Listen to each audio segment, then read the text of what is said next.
Hello সুপ্রিয় দর্শক বন্ধুরা, আশা করি সবাই খুব ভালো আছেন। অনেক দিন পরে আজকের ঘরে গেস্ট আসলো, তাই ভাবলাম এই মুরগির মাংস রান্নার একটা ভিডিও করে নিই। আশা করি রান্নার রেসিপিটা ভালো লাগবে। সবার প্রথমে মাংস কেটে ভালো করে ধুয়ে পরিষ্কার করে জল ঝরিয়ে নিয়েছি।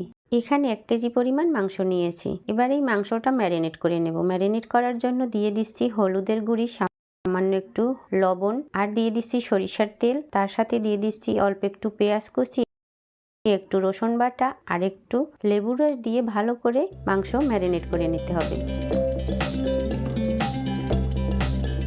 মাংস ম্যারিনেট করা হয়ে গেছে। এবার একটা সাইডে রেখে সরাসরি চুলার কাছে চলে আসলাম। চুলায় একটা কড়াই বসিয়ে দিলাম। এবার কড়াই গরম করে অল্প পরিমাণ সাদা তেল দিয়ে দিলাম। এবার সবার প্রথমে এই আলুগুলো ভেজে নেব। আলুগুলো দেওয়ার পরে একটু নাড়াচাড়া করে সামান্য একটু হলুদের গুঁড়ো দিয়ে আরও কিছুক্ষণ ভাজতে হবে। কিছুক্ষণ ভাজার পরে সামান্য একটু লবণও দিতে হবে। সামান্য লবণ দেওয়ার পরে আরও কিছুক্ষণ লাল লাল করে ভেজে নিতে হবে। এভাবে আলুগুলো ভাজলে খুব সুন্দরভাবে আলুগুলো সেদ্ধ হয়ে যাবে আর মোমের মতো হয়ে যাবে। আলু ভাজার সময় কখনোই প্রথমেই লবণ দিতে যাবেন না। প্রথমে যদি লবণ দিয়ে দেন তাহলে আলু থেকে জল বেরিয়ে যাবে আর সেই আলুগুলো ভালোভাবে সেদ্ধও হবে না। 3 থেকে 4 মিনিটের মধ্যেই আলুগুলো খুব সুন্দরভাবে লাল লাল করে ভেজে নেওয়া হয়ে গেছে। আলুগুলো তুলে এই তেলের মধ্যে আগে থেকে ম্যারিনেট করা চিকেন ভেজে নিতে হবে।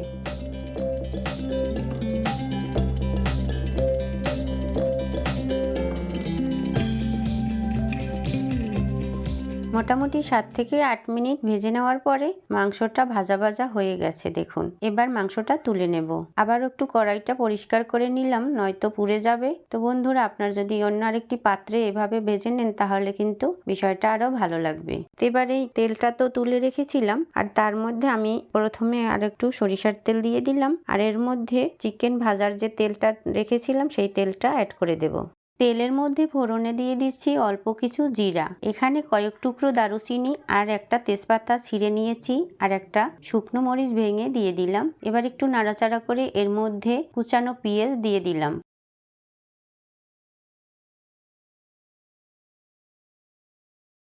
পেঁয়াজ একটু ভাজা ভাজা হয়ে আসলে এর মধ্যে 1 চামচ পরিমাণ রসুন বাটা অ্যাড করে দিলাম। তার সাথে সাথে দিয়ে দিলাম একটু কাঁচা জিরা আর আদা বাটা। এবার একটু এগুলো ভেজে নিতে হবে। সবাই যেভাবে সমস্ত মশলা একত্রে দিয়ে রান্না করে, আমি আবার সেইভাবে করি না। আমি আমার মতো করেই রান্না করি। আমি একটু ধাপে ধাপে সমস্ত মশলাগুলো দিয়ে থাকি। পেঁয়াজ রসুন মোটামুটি ভাজা ভাজা হয়ে গেছে, খুব বেশি ভাজার দরকার নেই। এবার এর মধ্যে অন্যান্য উপকরণগুলো অ্যাড করে দেব। এই পর্যায়ে চুলার তাপমাত্রা একদম লো রাখতে হবে, নয়তো মশলাগুলো পুড়ে যাবে।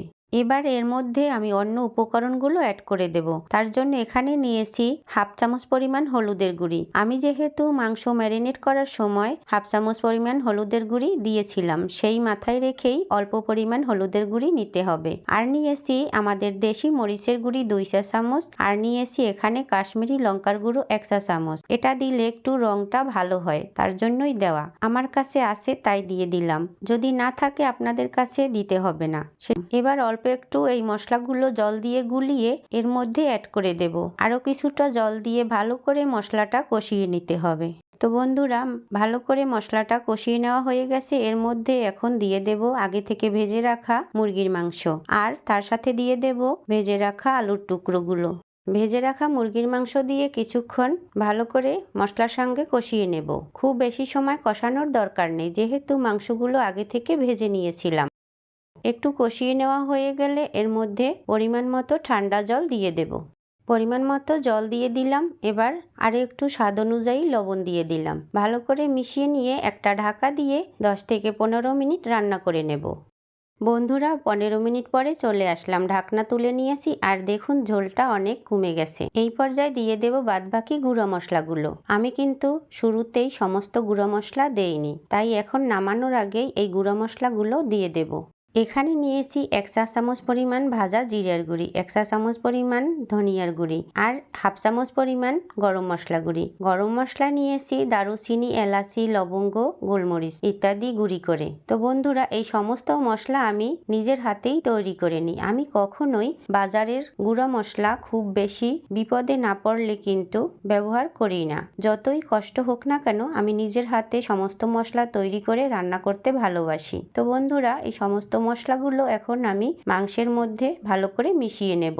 মশলাগুলো দিয়ে ভালো করে মাংসের মধ্যে মিশিয়ে নেওয়ার পরে আরও কিছুক্ষণ একদম লো আঁচে একটা ঢাকনা দিয়ে রেখে দিতে হবে। খুব বেশি সময় রাখার দরকার নেই, তাহলে কি হবে, এই মশলার ফ্লেভারটা মাংসের মধ্যে ঢুকে যাবে। মোটামুটি 5 মিনিট পরে তুলে নিলেই রেডি হয়ে যাবে আজকের এই গরম গরম সুস্বাদু চিকেন কারি। তো বন্ধুরা, যে কোনো রান্নার শুরুতেই কিন্তু গ্রেভির কালারটা একটু অন্যরকম থাকে, আবার ঠান্ডা হয়ে গেলে গ্রেভির কালারটা কিন্তু খুব সুন্দর আসে। সেই কালারটা আপনাদের সঙ্গে শেয়ার করতে পারলাম না, রান্না করতে করতে অনেকটা দেরি হয়ে গেছে, তাই গরম গরম পরিবেশন করতে হলো। তো বন্ধুরা, এই মাংস রান্নার রেসিপিটা আপনাদের কেমন লাগলো অবশ্যই কমেন্টে লিখে জানাবেন। আর এই ভিডিওটি ভালো লাগলে আরো নতুন নতুন ভিডিও পেতে আমার চ্যানেলটিকে সাবস্ক্রাইব করে পাশের বেল আইকনটি প্রেস করে রাখবেন, তাহলে আমার পরবর্তী ভিডিওর আপডেট আপনার মোবাইলে চলে আসবে।